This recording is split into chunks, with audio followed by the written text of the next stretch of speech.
Alors bonjour, enchanté, je suis Bruno Pham, directeur éditorial des éditions Ankata. On est une maison d'édition maintenant qui a plus de 10 ans et on est basé dans le Limousin, dans un tout petit village de moins de 500 habitants. Donc je pense que ça nous change pas mal des gros éditeurs parisiens. Tu as la fibre quand même. On a la fibre mais pas depuis très longtemps en vrai. C'est vrai que pendant des années, on l'a depuis 2 ans et demi seulement, on n'avait pas la fibre. Ouais. Et en fait on était obligé de payer 2 connexions ADSL qu'on couplait pour avoir une meilleure connexion, mais ça faisait qu'on galérait. Les gens n'imaginent même pas qu'on envoyait des mangas à l'imprimeur. Des fois on devait envoyer ça la nuit. En fait avant de rentrer chez nous, on lançait les WeTransfer en croisant les doigts pour que ça passe. Et à cause de ça, des fois on avait des reports parce qu'on n'arrivait pas à respecter les deadlines pour envoyer nos fichiers à l'imprimeur. Mais alors il y a un paradoxe, parce que tel que je te connais, tu faisais souvent, alors, je sais pas si c'était des shorts ou autre TikTok, donc tu revenais un petit peu sur l'édition, les fabrications, tout ce qui tournait autour. Tu le fais plus maintenant alors que tu as la fibre? Parce que maintenant j'ai plus de boulot, mais c'est vrai que j'aimerais bien en faire plus, mais c'est beaucoup de temps, les montages, les vidéos. Mais ouais, il faudrait qu'on fasse plus de vidéos, c'est vrai. Alors avant de nous attarder sur certains titres d'autrices et d'auteurs que j'apprécie moi particulièrement dans votre catalogue et dont je souhaite faire la promotion avec cet entretien, j'aimerais que nous prenions le temps par rapport de parler à votre rapport que vous avez sur le support numérique. Ouais. Et sauf exception bien sûr, on en parlera peut-être par la suite de ces exceptions. Ok. Donc grosso modo, vous proposez du chapitrage en avant-première. Je me rappelle de la licence Worms, ou alors peut-être sa suite, je sais pas. Worms Cradle, ouais. On avait fait Worms Cradle en numérique en avant-première, effectivement. Moi je trouve ça toujours très intéressant parce qu'aujourd'hui il y a beaucoup de mangas qui sortent en papier. C'est beaucoup de livres en librairie, les gens n'ont pas forcément le temps de connaître, de tout découvrir, et il y a une rotation très rapide en numérique, en papier dans les librairies. Et il y a des titres qui sont connus, montés par certains éditeurs japonais, avec le Jump Plus, toutes ces plateformes en fait qui donnent une grosse aura à l'international sur des mangas, qui fait qu'ils arrivent, ils sont déjà connus. Moi le numérique, ça m'intéresse aussi parce que ça nous permet de faire de l'éditorial, de faire connaître des ouvrages avant qu'ils sortent en papier. Et aussi, en réalité, le numérique, quand on réfléchit, au Japon, comme partout dans le monde, il est beaucoup arrivé par les femmes en réalité. Les femmes au foyer, aussi les femmes qui sont jugées parfois quand elles achètent des romances, parfois des romances érotiques aussi, qui étaient jugées par des hommes, par des libraires, et que c'était plus facile dans leur intimité de leur foyer d'acheter en fait des histoires comme elles avaient envie. C'est pour ça qu'on avait fait aussi Game entre nos corps, qui était un shoujo érotique, mais qui du coup a rencontré un très grand succès. Parce que des femmes, avec leur téléphone, avec leur ordinateur, elles peuvent acheter des romans sans être jugées. Et ça, il y a un vrai pouvoir libérateur, je trouve, dedans. Aussi, c'est une vraie accessibilité. Tout le monde ne peut pas aller tout le temps à la librairie. Quand on habite à la campagne, en fait, on prend sa bagnole, on est à 3/4 d'heure en voiture, on se déplace et en fait, le livre, il n'est pas là, il n'est pas en librairie. Et en fait, le numérique, c'est aussi un gros accès. C'est aussi un accès quand il y a des librairies qui ne sont pas accessibles d'un point de vue physique. Pour des personnes en fauteuil roulant, par exemple, acheter en numérique, c'est aussi une possibilité, etc. Je trouve que le numérique, c'est un vrai levier à plein de niveaux, quoi. Ouais. De rendre accessible, de faire connaître, de prendre des risques aussi éditoriaux, de proposer des histoires courtes qui font 20 pages, 10 pages, qu'on ne peut pas faire en papier. Là, on est à Angoulême, on vient juste d'annoncer, on fait Voulez-vous manger avec moi, Stronger Than Me, qui sont sortis au Japon en numérique il n'y a même pas 6 mois et qu'on vous propose déjà en numérique du coup, s'il faut attendre une version papier, peut-être ça n'arrivera jamais. En fait nous on le fait tout de suite en numérique. Vous en servez comme une promotion en fait. Ouais, et puis ça fait parler des autrices, ça permet de réduire les délais aussi entre le Japon, la France et de faire un vrai travail d'éditeur aussi, de monter des autrices en plein essor de leur carrière, et là elles sont disponibles en même temps en français, en anglais, en chinois traditionnel et en coréen.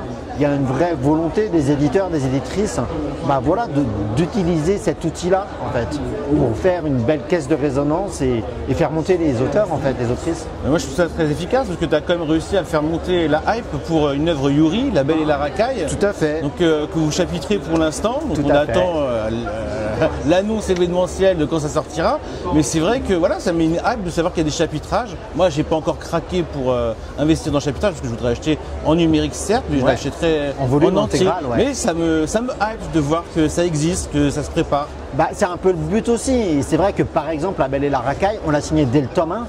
Et en fait, il y a deux solutions. Soit on sort tout de suite mais en fait, Peut-être les dans gens, ils vont attendre vachement longtemps avant d'avoir la suite. Donc ça, ils n'aiment pas les lecteurs en fait en France attendent le papier. Donc on sort le tome 1 trop vite, après ça tue un peu la suite. Quand on le signe en numérique, ça nous permet de le proposer tout de suite. Et du coup, effectivement, on crée une réputation, on fait parler des auteurs, des autrices. Et en même temps, ça nous permet d'être proche de l'actualité japonaise. Et c'est vrai que quand on signe le tome 1, on ne sait pas combien de tomes il va y avoir. Donc, ouais, mais quelque part, moi, peut-être la critique facile, mais des fois, je trouve que la communication, soit on se foule pas, soit on va un peu trop vite. Et là, je trouve qu'il y a quelque chose qui monte petit à petit. Et c'est ce que j'appelle une communication, sans que ça en soit vraiment une, en fait. Donc, mais parce que je trouve que c'est important, justement, quand on lance un manga, qu'on veut faire connaître des auteurs, de ne pas simplement se focaliser sur le moment où on va sortir le livre et d'en parler sur la longueur, en fait. Et c'est comme ça, je trouve qu'on sort de cette logique aussi du top vente immédiat. Des meilleurs démarrages immédiats, tout ça. Et en fait, on a un catalogue qui se vend longtemps. Et on a des long-sellers. Vraiment, Orange aujourd'hui, par exemple, qui est notre best-seller aujourd'hui, c'est plus d'un demi-million d'exemplaires en seulement 7 tomes. Mais c'est un ouvrage qui a fait sa vie, qui est commencé comme ça et monté. Parce que les ouvrages, on en parle longtemps, parce qu'on les défend après la sortie. Et la logique numérique, c'est la même en fait. D'ailleurs, je te remercie. On en a discuté un petit peu hier avant de fixer l'entretien. Je te demandais, est-ce que c'est pareil pour toi si j'achète un tome, un titre en numérique plutôt qu'en physique? Et là, tu m'as dit clairement les choses. Une vente est une vente. Mais bien sûr, et un lecteur est un lecteur, une lectrice est une lectrice. En fait, les gens, ils achètent, ils font l'acquisition de l'œuvre dans le format qui les arrange, en fait, qui leur convient. Et voilà, si pour X ou Y raison ils le préfèrent en numérique qu'en papier, c'est très bien en fait. Ils ont soutenu le travail de l'éditeur mais aussi de l'auteur. C'est leur choix s'ils le veulent en papier ou en numérique. Oui, mais j'avais l'impression qu'il y a une espèce de culpabilisation sur les stocks, sur justement les chiffres de vente dès la première semaine. Et souvent, c'est qu'on comptabilise surtout que ce qui s'achète en physique. Mais ça, je pense qu'il y a un gros travail d'éducation à faire. Sur pas mal de gens, sur les gens qui analysent, qui regardent le marché. Après, tous les éditeurs, on est un peu secret sur nos chiffres de vente numériques. Mais au Japon, on le sait, aujourd'hui, les ventes numériques sont supérieures aux ventes papier. Oui. Et en fait, s'il n'y avait pas le numérique, le marché du manga n'existerait plus comme il est. Le numérique permet de prendre des risques. Le numérique, il a plein d'avantages. Par exemple, au Japon, il y a des nouvelles plateformes où du coup, il y a des auteurs qui sont testés parce que ça coûte moins cher de faire en numérique que d'imprimer. Dans un magazine qui fait 500 pages, il y a un nombre de places limité. Donc si on va dire, je dis au pif, mais il y a 10 auteurs qui sont dans le magazine, il n'y a pas la place pour un 11e. En numérique, il y aura la place pour le 11e. Oui. Et ça, c'est une vraie émulation artistique. Ça permet de tester des choses et ça crée des nouvelles formes d'expression, d'art, d'auteur. Et il y a des choses qui arriveront aussi chez Akata qui viennent de tout ça et on s'amuse beaucoup et voilà. Ouais, mais c'est vrai que ça apporte aussi des solutions. Je me rappelle, pour parler d'un concurrent, que Panini avait commencé à éditer Nun. Et ça s'arrêtait au tome 6, mais il y avait le 6.5 qui était au Japon et ils se sont permis de le proposer en numérique. Mais oui, tout à fait. Donc il y a des solutions comme ça. Il y a des solutions et aussi il y a du dynamisme à mettre. C'est un truc un peu vieux, mais quand on avait publié Magical Girl of the End, Oui. qui on avait fait aussi Remember, qui est un manga un peu gore, un peu trash, et au Japon, ils avaient fait un crossover entre les deux séries. Et on s'était mis d'accord avec Kiyun et on avait fait ce crossover en numérique.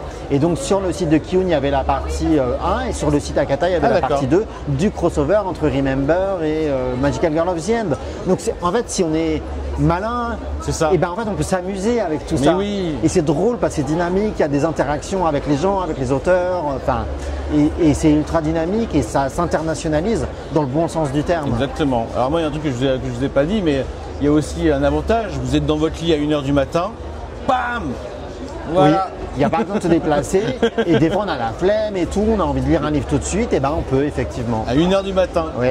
Pas avant. Et super. Commençons un peu par le tour des artistes que moi j'affectionne particulièrement. J'ai envie de commencer avec Akane Torikai. Que vous avez reçu d'ailleurs, c'était quand? Il y a 2 ans. Pile poil, elle était là, elle était charmante. Elle est adorable et en même temps ultra investie, elle a plein de choses à dire. Je suis très content parce qu'on travaille sa carrière depuis vraiment longtemps maintenant, 5-6 ans. On avait commencé avec En proie au silence. Ouais, et puis elle est reconnaissante autant du travail qui est fait par nous parce que il y a d'autres éditeurs qui ont essayé de la publier derrière. Et elle a dit non, c'est pour Akata. Donc moi, je suis très reconnaissant vis-à-vis d'elle aussi, mais elle est aussi reconnaissante de son lectorat français qu'elle a pu rencontrer, qui lui a fait des retours sur son œuvre, qui est fidèle, qui répond présent. Tous ces tomes, on les a réimprimés vraiment à chaque fois. Et donc c'est ce que je disais avant, c'est ça aussi un travail d'éditeur, c'est un travail sur le long terme.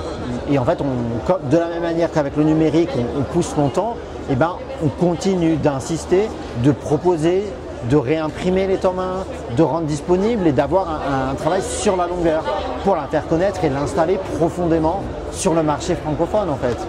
Alors moi j'ai connu Akane Torikai avec son œuvre Empereur au silence, que j'ai trouvé remarquable, justement parce que dans les dialogues elle est là où on l'attend pas, moi c'est ça sa force que je trouve.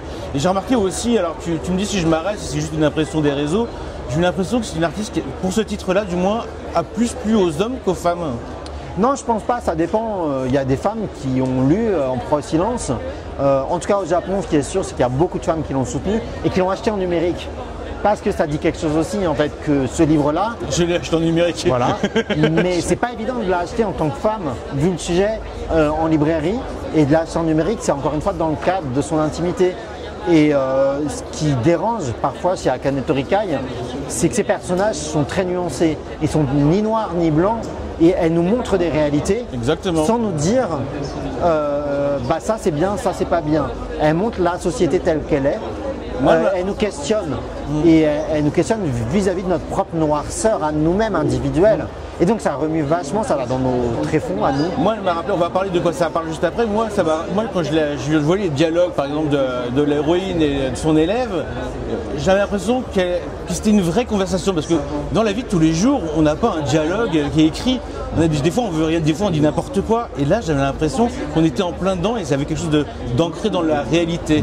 Moi, j'ai eu la sensation que le féminisme d'Akane Torikai avait du mal à percuter avec le nôtre en France.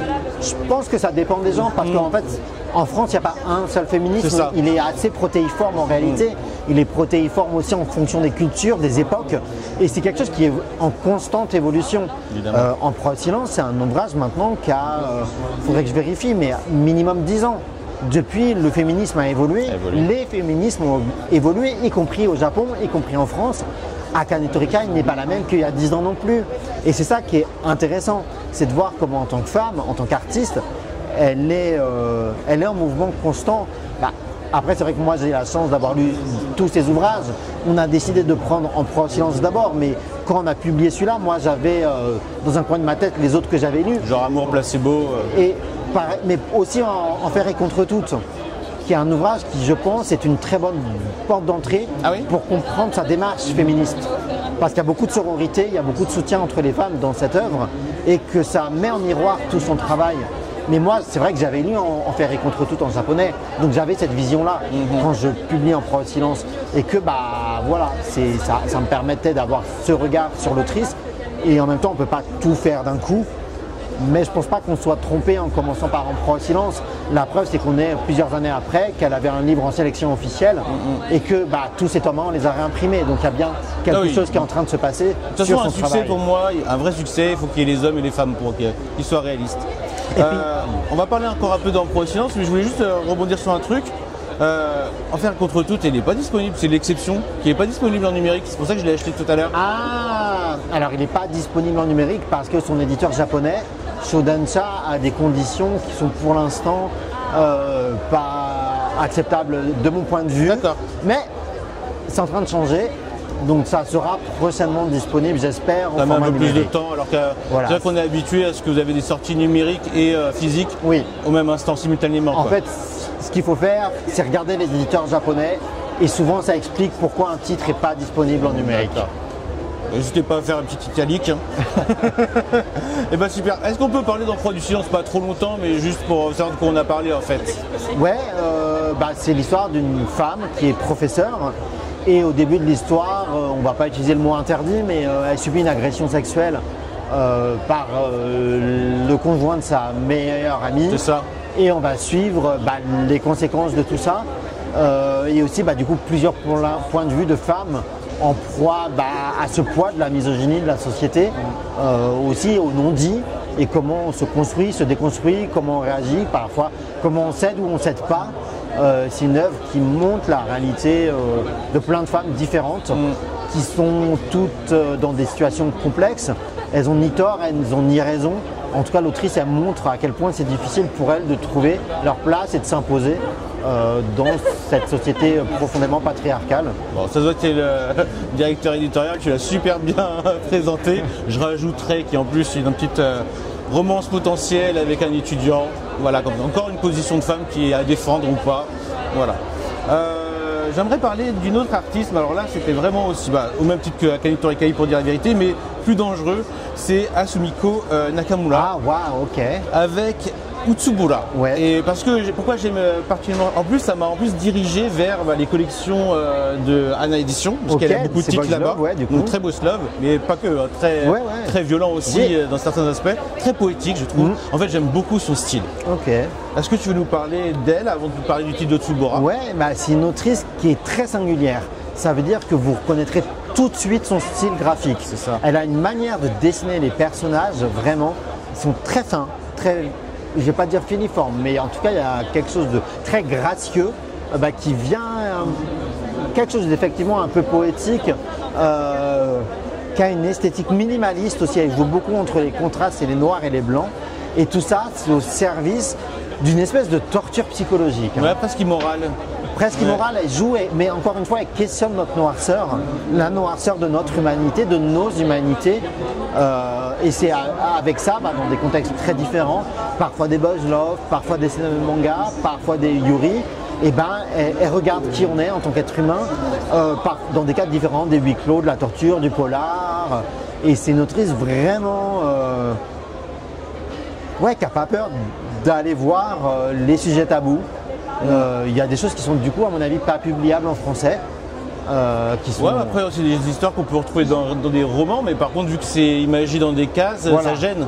Parce qu'il y a des représentations qui sont sur le fil et elle regarde tout ça et ça en fait une artiste vraiment qui remue. Aussi différemment d'Akane Torikai, mais qui remue, c'est une certitude. Tu préfères parler d'Utsubura ou des fleurs? L'internat des fleurs, comme tu préfères. Toi, vas-y.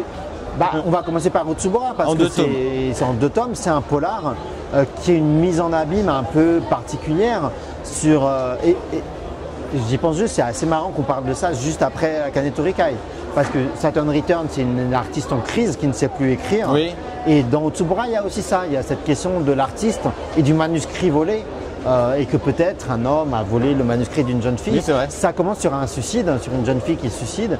Et en fait, quand une enquête est lancée policière, ça semble la relier à un romancier. Et derrière tout ça, alors qu'ils seront à l'enterrement, ils trouvent quelqu'un qui ressemble étrangement à la jeune fille qui s'est suicidée. C'est un petit côté, pas vintage, je sais pas comment dire, un peu ce qu'on retrouvait dans certains polars noirs. Scandinaves, etc. Il y a ce côté-là, effectivement. Je pense que c'est un très bon titre d'entrée pour des gens qui s'intéressent, peut-être au titre un peu comme Millennium, ou ce style de polar social un peu sale. Un peu libéré, Un peu libéré, qui n'a pas peur de montrer les corps, la sexualité. Et c'est une œuvre qui est fascinante, avec beaucoup de niveaux de lecture, des mises en abîme, plein de certitudes, et qui prend pas son lecteur par la main et qui aime bien le chambouler, le secouer pour le surprendre sans arrêt. Ce qui fait que l'histoire n'est pas du tout linéaire, que jusqu'à la fin on a plein de doutes, plein d'incertitudes. C'est typiquement le genre de 2 tomes, de série en 2 tomes qu'on aime lire et relire en fait. Exactement, et je pense qu'à chaque fois qu'on la relit, on a une analyse un peu différente de l'œuvre et c'est génial. Allez, parle-nous de la dernière sortie d'autrice chez vous. Et du coup, l'Internat des fleurs, c'est son premier au Japon Girls Love en série longue. Ça veut dire qu'elle a fait beaucoup de Boys Love, elle est vraiment spécialisée dans le Boys Love, elle est très connue pour ça. Utsubura, c'était vraiment son seinen manga, ça avait fait un énorme buzz pour ça. Et elle a fait quelques histoires courtes de Girls Love, mais l'Internat des fleurs, c'est sa première série longue en plusieurs tomes en Girls Love. Donc au Japon, c'était un énorme événement parce qu'elle est vraiment culte là-bas. Et du coup, c'est un espèce de huis clos où elle utilise ce schéma très classique de l'internat, où il y a des jeunes filles en vase clos. Et elle détourne tout ça, elle détourne ce code, elle le tire jusqu'à l'extrême avec des personnages voilà, qui utilisent un peu la rumeur, les non-dits pour se tirer un peu dans les pattes aussi. Mais derrière, elle aborde quand même des sujets comme le divorce de parents, le jugement des apparences. On en reparlera peut-être, mais moi ça m'a fait totalement penser à Le cœur de Thomas. Oui, mais côté garçon, côté fille. Bien sûr. Et cette tradition de l'école, du pensionnat, qu'il soit entre garçons ou entre femmes, c'est un des grands schémas du shoujo manga. Ouais. Techniquement, c'est dans un magazine qui est le Lakuen, qui veut dire paradis, qui est un magazine qui n'est pas très shoujo, pas très shonen, qui mélange tout, quoi, avec beaucoup de femmes qui dessinent, mais pas que. Et en fait, là, il y a vraiment ce schéma traditionnel, mais il y a d'autres exemples comme Très cher frère, oui, c'est vrai, qui est un truc ultra culte du shoujo manga. Ouais. Et il y a ça, il y a ce huis clos du moment de l'adolescence, de la puberté aussi, où on est dans la construction de soi, de la recherche de soi. Et c'est un des grands thèmes dramatiques, on va dire, de cette littérature du féminin au Japon. J'ai adoré ma lecture. Tu as dit que c'était une série longue, ça veut dire quoi? Alors, pour l'instant, au Japon, il y a 4 tomes. Ah, c'est en cours? Ouais, c'est en cours au Japon, c'est 4 tomes, elle fait 1 tome par an. Ah, cool. Donc c'est pour ça qu'on l'a signé il y a un moment, on attendait d'avoir suffisamment de tomes mais parfait. pour sortir. Mais voilà, c'est quand même, elle a fait que des histoires courtes. Quand on dit série longue en japonais, ça veut dire en plusieurs tomes. Ouais, mais on peut se mettre à jour avec eux, quoi. Exactement. C'est nickel. Ouais. Je parlais du cœur de Thomas, donc est-ce qu'on peut s'attarder un peu sur Moto Hagio? Ouais, bien sûr, Moto Hagio, maintenant je pense que il y a encore une fois 1 an à Angoulême, on était là avec une magnifique exposition pour célébrer son travail. On a vraiment mis les petits plats dans les grands pour recélébrer enfin le talent de cette autrice tellement majeure de la BD mondiale en fait. Voilà, on arrive petit à petit à proposer des œuvres variées de son catalogue. Elle est incroyable, elle est révolutionnaire dans ce qu'elle a apporté dans un moment où la BD japonaise, elle était beaucoup dominée par des hommes. Il n'y avait pas qu'elle, il y avait d'autres femmes, des éditeurs. Elle a déjoué toutes les contraintes éditoriales qu'on lui donnait pour faire des sagas, des séries. Quand elle a fait Le Clan des Pots, son éditeur ne voulait pas qu'elle fasse une série. Donc elle a fait quelque chose qui se passait à plusieurs époques différentes, en remettant des personnages qui se retrouvaient. Et c'est comme ça que c'est devenu un peu une saga sur plusieurs époques. En plus. Elle a bien joué. Et ouais, et c'est surtout aussi une très grande autrice de science-fiction. C'est incroyable, Moto Hagio, ces histoires. Barbara l'Entre-deux-Mondes qu'on a proposé, ça a reçu au Japon le Grand Prix de la science-fiction japonaise. Ah, vas-y, tu peux y aller, il n'y a pas de souci au montage. Prends-le, Barbara, si tu veux. Et prends le dernier titre également. Et donc, Barbara l'Entre-deux-Mondes, c'est incroyable. Elle a dessiné ça dans les années 2000, quand elle était bien avancée dans sa carrière. Et elle a décidé qu'elle allait proposer une histoire ultra dense, ultra complexe. Et pareil, c'est une œuvre ambitieuse où le lecteur... on ne lui mâche pas le travail. Il est obligé de s'investir, de se poser des questions. Et dans le fond, ça parle beaucoup de la famille, de la parentalité, de l'abandon aussi. Mais tout ça, c'est presque pour moi, la manière dont je le décris, c'est que je trouve que c'est de la science-fiction psychanalytique. Ouais. Mais pas psychologique, je dis bien psychanalytique. Et je trouve qu'il y a un travail d'introspection de l'âme, de l'être humain et de ses traumas dedans qui est assez époustouflant. Et ce qui est important de signaler, c'est que c'est la première femme mangaka à avoir reçu le Grand Prix de la science-fiction japonaise. D'accord. En fait, le premier mangaka qui a reçu le Grand Prix de la science-fiction japonaise, c'était Katsuhiro Otomo, donc l'auteur d'Akira, pour son manga Domu, Rêve d'enfant. Et derrière, c'est elle. Et donc, elle a ouvert la porte à plein d'autres femmes mangaka. Puisque derrière, il y a Yumiko Shirai, l'autrice de Worms, qui est aussi disponible aux éditions Ankata, qui a reçu le Grand Prix de la science-fiction japonaise. Derrière, il y en a une autre, Yoshinaga Fumi, avec Le Pavillon des Hommes. Ah oui, et donc génial. en fait, c'est vraiment... elle a ouvert la voie à ses collègues, à ses sœurs. Et voilà, grande œuvre de science-fiction, vraiment. Et tu veux nous présenter la nouveauté, alors un peu en avant-première à Angoulême. Et donc sa nouveauté, une infinité de jours et de nuits. Ce qu'il faut savoir, c'est qu'à la base, Moto Hagio, c'est plutôt une autrice de shoujo manga. Et ça, c'est son seul shonen manga. Donc oui, il y a bien des shonen manga je savais pas que c'était un shonen, tu vois. Si, c'est son seul shonen manga. Moi, j'ai vu une vibe Rigveda, alors je l'ai pris. C'est vrai qu'il y a cette esthétique-là. Parce que en fait, Rig Veda, ça se passe un peu dans les Védas, en fait, l'hindouisme. Et là, il y a effectivement ces figures mythologiques, puisqu'on va suivre un peu une épopée. D'abord avec Platon qui va chercher l'Atlantide et finalement on va retrouver le personnage d'Ashura qui est une divinité de la mythologie justement hindoue. Et donc il y a cet esthétisme-là. Et en gros, on va suivre Ashura qui va essayer de comprendre, retrouver l'Atlantide. Enfin, c'est une quête un peu métaphysique. Pour le coup, cette fois, c'est plus métaphysique. Elle va rencontrer à travers le temps, à travers les époques, plusieurs personnages, dont Jésus, dont Bouddha, etc. En caricaturant, j'aime pas trop faire des comparaisons comme ça, c'est toujours un peu réducteur, mais on peut dire que c'est quand même une espèce, on peut le comparer à Phoenix, je trouve, d'Osamu Tezuka. D'accord. Dans ce côté science-fiction, mais avec un peu un côté saga. Oui, pas dans la narration, Et puis le côté l'humanité, la source de l'humanité, le futur, le passé, plutôt, c'est ça que dans tu les veux dire. thématiques. Donc très grande œuvre de science-fiction aussi. Et c'est une des rares adaptations de Moto Hagio, puisqu'à la base c'est un roman donc de Ryu Mitsuse, qui n'est pas disponible en français.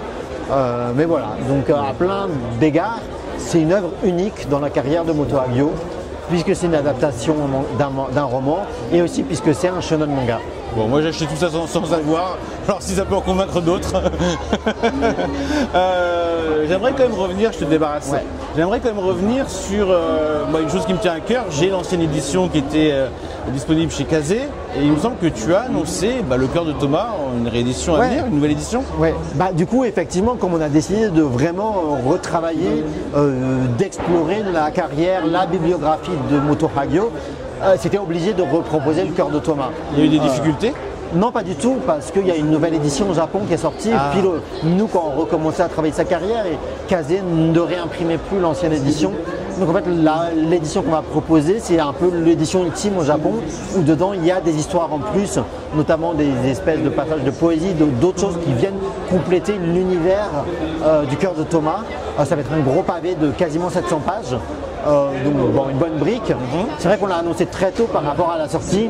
L'idée c'était un peu de couper l'herbe sous le pied des scalpers. Parce que comme on a fait le gros buzz sur Moto Hagio il y a un an, on ne voulait pas que les gens en profitent pour faire de l'argent sur son dos. Donc on l'a annoncé très en amont. Mais voilà, il est prévu dans l'année, fin d'année plutôt. Vraiment œuvre fédératrice du shoujo manga, chef-d'œuvre de la littérature, on va dire, homo-romantique. C'est ce qui m'a ouvert à d'autres ouvertures comme le Boys Club. Ouais, clairement. Et avec beaucoup de torture psychologique. Ah oui, c'est pour ça. C'est vraiment ça qui m'a vraiment. Parce que c'est un Boys Club où il n'y a rien de montré. Non. Tout est suggéré. Il y a plein de choses qui sont suggérées. Et vraiment, c'est tout, comme tu dis, dans la torture psychologique. Et la manière qu'elle a de dessiner ça, de mettre ça en scène, ça préfigure qu'est-ce qu'elle va faire plus tard sur une autre de ses œuvres cultes. Voilà. Alors, on va quitter Moto Hagio. Par contre, j'ai envie de rebondir sur une œuvre qui est sortie à peu près en même temps, toujours chez Kazé. Tu as parlé tout à l'heure de Très Cher Frère. Moi, je m'en inquiète pas, je l'ai, tout comme j'ai le cœur de Thomas. Néanmoins, je me dis, est-ce que les gens peuvent espérer une réédition toujours sur la collection Héritage de Très Cher Frère? Alors, on n'a rien signé de Ryoko Ikeda. D'accord. Donc, je ne sais pas du tout où en sont les droits de cette œuvre-là. C'est quelque chose qui vous intéresserait ou pas? Alors, dans une pure théorie, absolument théorique, oui, parce que c'est fascinant, dans une utopie. Mais en fait, le problème, c'est qu'il y a tellement... En fait, avec la collection Héritage, il y a beaucoup à faire. Oui. Vous imaginez même pas à quel point c'est riche. Par où commencer, par où aller. Je sais par où commencer, il y a plein de choses. On a commencé à refaire venir des autrices comme Fusako Kuramochi, Eiko Hanamura. Il y en a d'autres. On a Yoshino Sakuemi, donc l'autrice de Shonen Wakuya Omezasu. Et vraiment, j'ai signé des choses pour 3-4 ans pour Héritage. C'est long, c'est très dur aussi pour obtenir le matériel de production, parce qu'en fait il y a des données perdues, il faut retrouver des planches, scanner. C'est très très très difficile et on ne peut pas tout faire. Donc c'est pour ça que pour l'instant j'ai mis Ryoko Ikeda de côté, parce que même si j'adore son travail, quelque part elle est déjà connue un peu en France. Et du coup je me dis que pour combler des trous dans la compréhension de l'histoire de manga, il y a d'autres choses à faire importantes, d'autres autrices, d'autres auteurs. En réalité, il y aurait de quoi nourrir un catalogue entier pour Héritage de faire 4-5 bouquins par mois dans une théorie absolue. Hein. Non mais vu la production, oui, je vois déjà la torture déjà de faire la sélection déjà. Et voilà, donc c'est difficile de faire des choix. Il y a plein d'autrices de shoujo. Vraiment, il y a plein d'autrices de shoujo qu'on a signées. Ah, Héritage, c'est que shoujo? Non, mais il n'y a pas que des... Ah, il y a le shonen, on en parlait. Mais c'est que parce que, comme là tu parlais de Ryoko Ikeda, je répondais... j'ai des bêtises, il y a Takeo Sato avec Confidence et donc Confidence d'une prostituée, c'est pas un shoujo. Il y a des auteurs de Gekiga qui sont déjà signés aussi. D'accord. Donc il n'y a pas que du shoujo dans Héritage, mais là la question était sur Ryoko Ikeda. Mais il y a aussi d'autres auteurs qui ne font pas du shoujo, qui arrivent. Quand on y arrive, En fait, toute la difficulté, c'est de trouver le juste équilibre dans un marché de surproduction. Ouais, exactement. Bah alors justement, c'est une collection qui est pérenne, malgré tout le travail qu'elle demande. Est-ce que vous y retrouvez? La collection, ça va dépendre des ouvrages, hein, parce qu'évidemment, c'est très ambitieux. Là, c'est encore trop tôt pour se... C'est un peu tôt pour se projeter, mais c'est vrai que y a des ouvrages qui sont compliqués commercialement. Autant N'emporte la brume, c'est forcément tellement codé de son époque que les gens sont très déstabilisés à la lecture. Ah, il a moins plu alors celui-là par rapport aux autres? Il s'est moins vendu déjà, de facto. Donc après, on ne fait pas ce genre de collection pour devenir millionnaire. Non, c'est pas l'objectif. C'est vraiment d'essayer de combler un manque, de donner aux gens les outils pour comprendre vraiment qu'est-ce qu'est le médium manga. Et l'enjeu, c'est de trouver un équilibre financier et qui pourra être financé aussi par nos autres best-sellers à côté. Ouais. On va quitter la collection Héritage. J'aimerais m'intéresser à un auteur, un mangaka, c'est Gengoro Tagame, pardon, dont j'ai lu, pour ma part, j'ai pas eu le temps de lire Le mari de mon frère. Tout le monde me dit de le faire, mais je l'ai téléchargé. Et après, le problème des versions numériques, c'est que des fois, elles se perdent dans notre bibliothèque. Oui. On l'a pas en face de nous. Oui. Je l'ai toujours pas lu. Moi, ce que j'avais lu, c'est le tome 1 de House of Brut. Ok. Donc c'était un peu violent. Ouais. Mais on va beaucoup parler de. Voilà. Parle-nous un petit peu du mari de mon frère, d'autant plus que je sais que tu as fait. Je crois que il est derrière moi. Hop là. Une nouvelle édition. Ouais, alors Le mari de mon frère, en fait, Tagame, c'est un auteur qui est vraiment connu dans le milieu de l'art à la base pour ses illustrations sadomaso, gays, de torture. Vraiment, il a un nom clairement énorme. Ce qu'il y a dans House of Brut. C'est ce qu'il y a dans House of Brut, mais avec un vrai aspect psychologique. Oui, et en même temps, il y a la question du retournement du pouvoir, de basculer, de plein de choses. Il y a des jeux de pouvoir qui sont passionnants dans ces œuvres à tendance explicite. Sans jeu de mots, elle m'a retourné. Voilà, oui, très clairement, ça prend un trip, quoi. Mais du coup, quand il a eu envie dans sa carrière de s'adresser aussi au grand public, il a inventé Le mari de mon frère. Donc il l'a fait après alors? Il l'a fait après. En fait, vraiment, il était connu pour... Il a une très longue carrière, mais depuis une vingtaine, trentaine d'années, dans le milieu de l'art, de sadomaso gay, et dans ses histoires aussi, du coup... Oui, on voit qu'il aime beaucoup les corps muscleux. Il aime bien les corps musclés, poilus,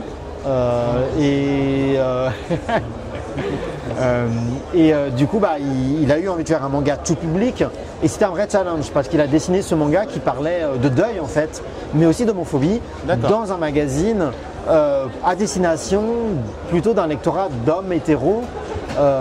Et en fait, l'histoire est placée du coup du point de vue du père de la petite fille, en fait, qui a perdu son frère jumeau. D'accord. Et son frère jumeau était gay, a déménagé au Canada et a épousé un Canadien. Et il est mort au Canada. Et l'histoire commence quand le mari du frère décédé arrive au Japon pour rencontrer sa belle famille. Et du coup, son beau-frère, qui a une fille, avec une femme, du coup, forcément.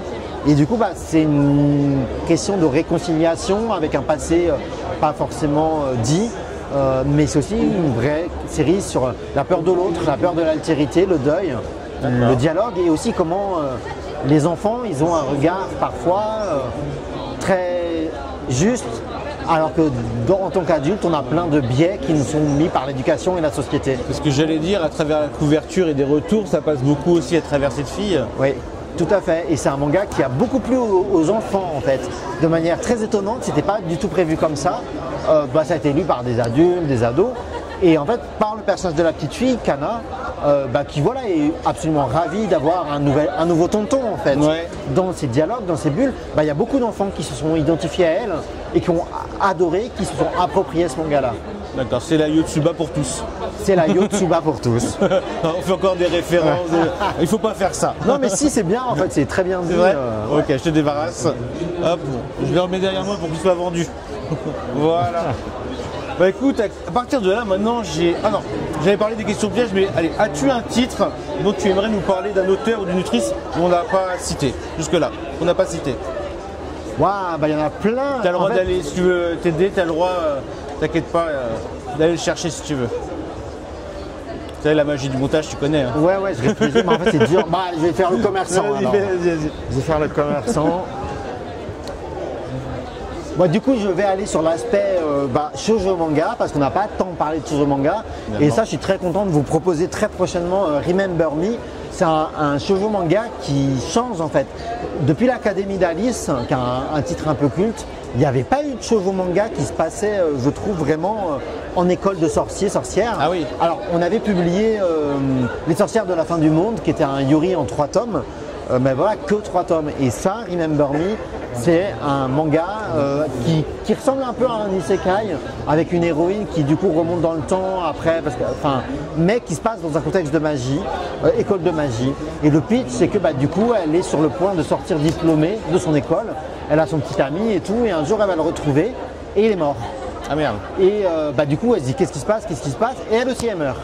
On ne sait pas pourquoi, on ne sait pas qu'est-ce qui s'est passé, mais elle se réveille dans son corps d'enfant, avec toute sa mémoire. D'accord. Elle regrandit et elle retourne à l'école de magie. Elle se dit super, j'ai retrouvé le garçon que j'aime et tout, on va pouvoir élucider ce qui s'est passé. Et lui, il n'a pas retrouvé sa mémoire. Ah. Et donc il n'y a que elle qui a la mémoire de sa vie d'avant. Donc elle va devoir enquêter pour savoir ce qui s'est passé, reconquérir son cœur et surtout essayer de le sauver et de se sauver elle-même. Ah, ça me rappelle un peu ce Printemps rémanent que j'avais lu C'est vrai. dans le délire. Il y a un peu ce côté-là avec la boucle temporelle, dans Printemps rémanent. Hein. Ouais. Et du coup, à la base, c'est un light novel. J'ai pas lu le light novel, mais récemment, j'avais envie de me renseigner un peu. Et j'ai lu le résumé du tome 2. Alors je me suis fait spoiler de ouf, mais j'ai hurlé parce qu'il y a un gros plot qui arrive, un gros twist scénaristique. Quand on arrivera là dans le manga, les gens ils vont hurler tellement c'est ingénieux. Et vraiment, là il y a 5 tomes en cours au Japon. C'est 1 million d'exemplaires vendus. La série elle est en train d'exploser tous les plafonds là-bas. Je pense qu'on va en parler pendant des années. La dessinatrice Gin Shirakawa, c'est elle qui avait dessiné le shoujo manga aussi, Le Chao Cette Vie, qui est disponible chez Glénat. Et vraiment, elle a un style graphique sublime. Elle fait un beau travail sur les décors. Mais devant toi, ouvre un peu, si tu veux. Mais vraiment, son travail sur les décors, j'ai mes flyers de pub dedans. Mais voilà, c'est très beau, c'est très dynamique. Un petit peu face à nous qu'on voit un peu. Ouais, voilà. Je vois pas ce que je montre du coup. Voilà, c'est pas mais grave. C'est très très beau. Il y a un travail sur les décors, sur les ambiances. Sur le world building, comme on dit, il est assez époustouflant. Et puis les personnages sont super cool, super sexy en même temps. Petite question, c'est disponible maintenant? Ça sera disponible pour la Saint-Valentin. Donc on peut le télécharger à partir du 14 février. Voilà. Ok, bon entendeur. Merci. Je pense que maintenant tu as attisé ma curiosité, je vais aller voir ça. Voilà, moi, je veux venir aux petites questions. Je te laisse poser, t'embête pas, n'abîme pas bêtement. Voilà. Mes petites questions pièges, alors plus ou moins pièges. Hein. Si à ta décharge, si ça te dérange, on passe à autre chose, on s'en fout. J'ai pas de tabou. Ok. Je voulais revenir sur Shinobu Seguchi, l'auteur de Prisonnier Riku. Voilà. Je sais pas si c'est un grand succès vu la taille de la série, c'est pas ça ma question, mais c'est juste. C'est une série qui a trouvé son public et qu'on imprime assez souvent en fait. C'est une série de fond, mais comme je le dis souvent, on a un catalogue de fond où parce que les séries sont de qualité, qu'il y a un beau bouche à oreille, les gens en parlent et du coup ça se vend longtemps, tout le temps. Et c'est pas dans les top ventes nos titres, mais ils se vendent tout le temps. C'est ça, super. Alors, est-ce que vous êtes toujours en contact avec lui? Alors nous, en tant qu'éditeurs, on n'est pas en contact direct avec les auteurs. Ça veut dire qu'entre nous et les auteurs, il y a les agents et les éditeurs japonais. Donc on n'est pas en contact directement avec Shinobu Seguchi. Par contre, on est toujours en contact avec son éditeur. D'accord. Parce que vous avez vu, un peu comme nous tous, que sur les réseaux sociaux, il y a eu une espèce de bad buzz parce qu'il aurait fait un commentaire sur un pseudo-fan, on va dire, qui aurait fait une colorisation d'une de ses illustrations et il lui a dit clairement que c'était pas joli, quoi. Tu penses que cette critique, tu as peut-être entendu via ses éditeurs, que ça l'a touché ou pas? Alors, je pense qu'il faut se méfier avec les réseaux sociaux parce que d'abord on est dans des cultures différentes et en plus on ne parle pas la même langue. Donc les gens, que ce soit les lecteurs ou les auteurs, ils utilisent la traduction automatique de Twitter. La manière dont la traduction automatique traduit, elle est frontale. Il n'y a pas la subtilité qu'il peut y avoir dans les langues normalement quand on discute. Donc quand un auteur dit quelque chose dans une langue, que c'est traduit automatiquement, eh ben, c'est beaucoup plus violent que la manière dont il l'a dit et la manière dont les gens répondent en français.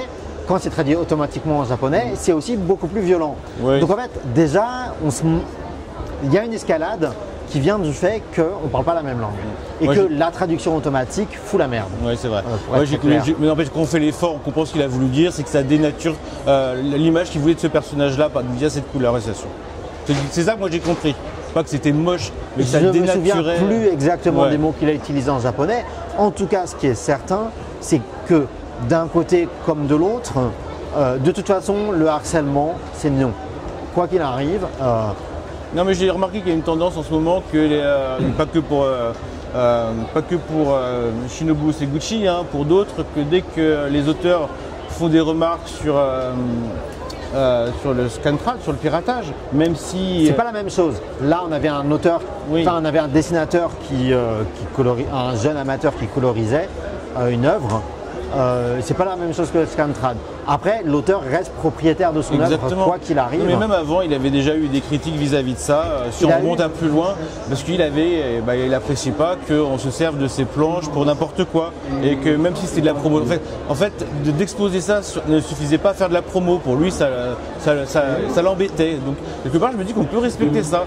Et c'est vrai qu'on entend une autre voix de réseau qui se retournerait contre l'auteur alors qu'ils adorent ce qu'il propose. En fait, et puis aussi, Prisonnier Riku, fondamentalement, le personnage de Riku, c'est quelqu'un qui est contre toute forme de harcèlement et d'oppression et d'injustice.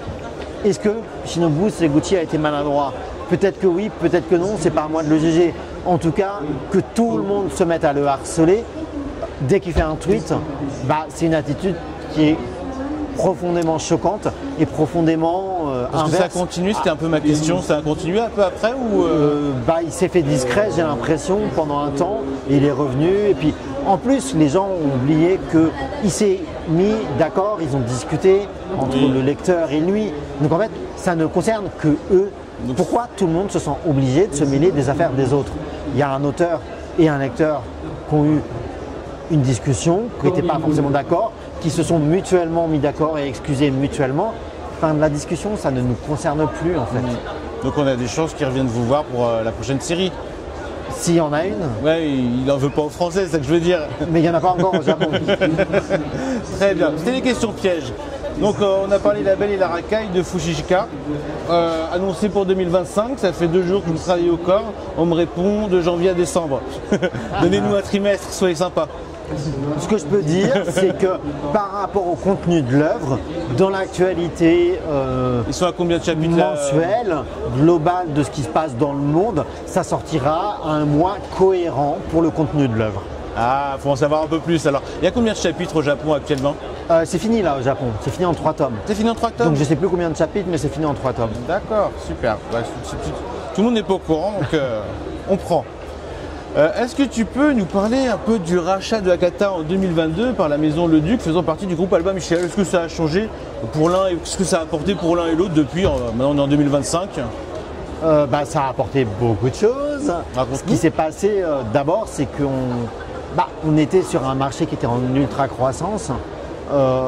Et du coup, là maintenant le marché il est en régulation. En tant qu'éditeur indépendant, on avait moins de moyens financiers. Forcément, il y a toujours le stress de payer les factures, les fins de mois, voilà. Et qu'aujourd'hui, on a le soutien d'un grand groupe en fait, qui nous assure une assise financière qui fait qu'on ne disparaîtra pas. Une des premières choses qui a été faite aussi, c'est d'aligner l'entreprise. Donc en fait, on a embauché pour nous aider au développement.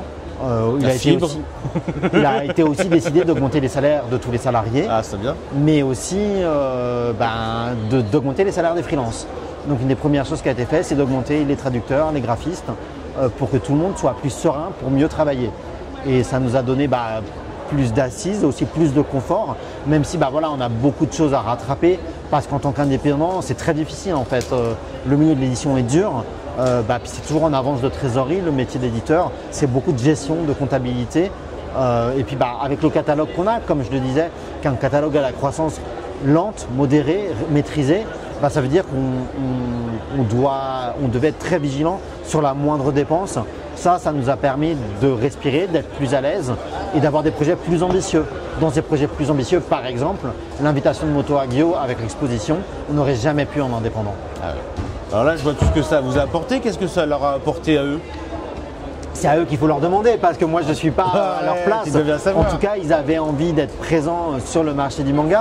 Albin Michel et Le Duc, ça reste un groupe indépendant.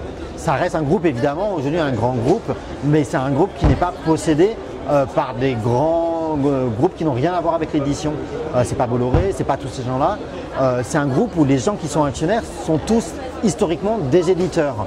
Donc ils comprennent ce que c'est le métier d'éditeur, ils comprennent que c'est le métier d'éditeur, ils comprennent qu'il y a des cycles, ils comprennent que parfois il y a des projets qui ne seront pas rentables, qu'il y a des projets qui sont rentables, parce que c'est l'essence de l'édition en fait. Et comme les gens qui sont actionnaires, ils savent ça, et en fait, ils peuvent accompagner une maison d'édition dans ce travail et dans ce développement. Alors hier on a croisé, tu m'as présenté, je crois que c'est l'éditrice d'Albin Michel sur la branche webtoon et roman graphique. Ouais. Est-ce que c'est aussi pour faire des liens Ça en fait, ils avaient en parallèle du rachat d'Akata, ils avaient effectivement décidé de développer le webtoon, notamment coréen mais pas que, au sein du groupe Albin Michel dans leur collection jeunesse. Et c'est vrai que moi je parle pas coréen, c'est un autre métier de faire des webtoons, j'ai jamais eu l'envie de faire ça. Et puis quand j'ai appris qu'ils allaient faire ça, je me suis dit on va s'aider, on est dans le même groupe. Donc il se trouve qu'on a publié une BD franco-belge avec Paloma, la drag queen française et un dessinateur français. Mais que là à Angoulême il y avait une dédicace, mais dans l'espace manga c'était un peu bizarre d'avoir un auteur de dédicace d'une BD dans l'espace manga. Et eux ils font des webtoons avec une autrice là qui était taïwanaise. Ouais. Du coup on a fait un échange. En fait nous on a accueilli leur autrice taïwanaise sur notre stand et eux ils ont accueilli notre auteur français sur leur stand pour en fait s'entraider. Mais c'est incroyable de voir que ça peut bien se passer parce que quand on voit des rachats, on ne va pas parler de ce qui s'est passé avec Bragelonne, on ne va pas parler de ce qui s'est passé avec d'autres, mais on a l'impression que les prix augmentent. Oui, si on augmente les salaires des salariés, on a l'impression que tout augmente et en plus parfois que la qualité est moindre. Donc tout peut bien se passer quand même. Les choses peuvent bien se passer et je pense que la clé c'est que justement après au moment du rachat on a beaucoup discuté, on avait beaucoup de possibilités, il y avait d'autres personnes qui étaient intéressées. Moi j'ai beaucoup échangé avec les gens de Le Duc, avec les gérants sur nos visions de l'édition et sur nos visions du développement, ce que c'était le métier d'éditeur. Et c'est vrai que la clé c'est que Albin Michel ça reste un groupe d'éditeurs en fait. Et tout ce qu'ils ont aussi des librairies, mais en fait c'est des gens du milieu, c'est des gens du métier, c'est pas des gens qui sont là pour tirer les médias à leur sauce, pour avoir des influences politiques, etc., etc. Alors pour finir cet entretien, j'ai une ultime question piège. Attention, c'est vicieux. Est-ce que tu as lu un de ces romans graphiques ou si t'es intéressé à un de ces webtoons qui était paru chez eux? Chez Coda? Ouais. Alors il y a le récit d'horreur. Vas-y, montre-le nous. J'espère que tu parles de désillusion. Ah. Pour tout te dire, Clémence, on a parlé tellement hier que je voulais qu'elle nous le présente, mais comme elle n'est pas là, on te fait confiance. Donc en fait, je parle de d'Illusion, qui est un récit, en caricaturant, c'est un récit d'horreur vampirique, mais qui est très bien construit avec un personnage qui veut dessiner une jeune femme, qui est en fait un vampire qui ne vieillit pas, il veut la dessiner elle veut être dessinée un peu vieille, mais lui pour faire ça il a besoin de la connaître et donc ils vont commencer à habiter ensemble. Il y a des choses un peu fantastiques qui s'invitent dans tout ça. Donc c'est un récit d'horreur que je trouve très bien dessiné, et sur tout ce qui se passe en webtoon, je trouve qu'il y a un vrai style époustouflant. Il y a un vrai travail sur les couleurs que je trouve génial. Voilà, la manière là, dont les rouges, les noirs. Pour un webtoon, moi je trouve que c'est une excellente adaptation. Ouais. Alors Clémence m'a dit que ça a été fait directement là-bas. Donc c'est vraiment pensé comme ça. Et puis surtout la fabrication, elle sort vraiment du lot là. La fabrication est vraiment magnifique. Mais globalement, j'aime beaucoup la vision éditoriale de Clémence, l'éditrice, et de ce que fait le label Coda, parce qu'ils ont décidé d'avoir, comme un Kata, en fait, un développement raisonné, d'aller sur des ouvrages de qualité sur la romance, parce qu'ils ont décidé d'aller sur la romance. Donc en plus, on a un catalogue ultra complémentaire qui se répond, et d'avoir des romances de qualité avec des parties pris graphiques, artistiques, et puis toujours un travail de fabrication de qualité. Si vous regardez les couvertures, il y a vraiment des effets de fabrication. Le choix du papier est excellent aussi, parce qu'il a juste ce qu'il faut en termes de poids. C'est une question de goût, mais j'aime pas trop les papiers glacés, parce que je trouve que ça devient très lourd, du coup très dur à lire, pas confort. Et en plus, ça laisse les traces de doigts dès qu'on tourne les pages. Et le papier qu'ils ont pris, je trouve qu'il est juste ce qu'il faut en termes de grammage, d'épaisseur, de poids. Et du coup, les ouvrages sont ultra agréables à prendre en main. Alors j'ai appris que c'était en 3 tomes que ça se finissait.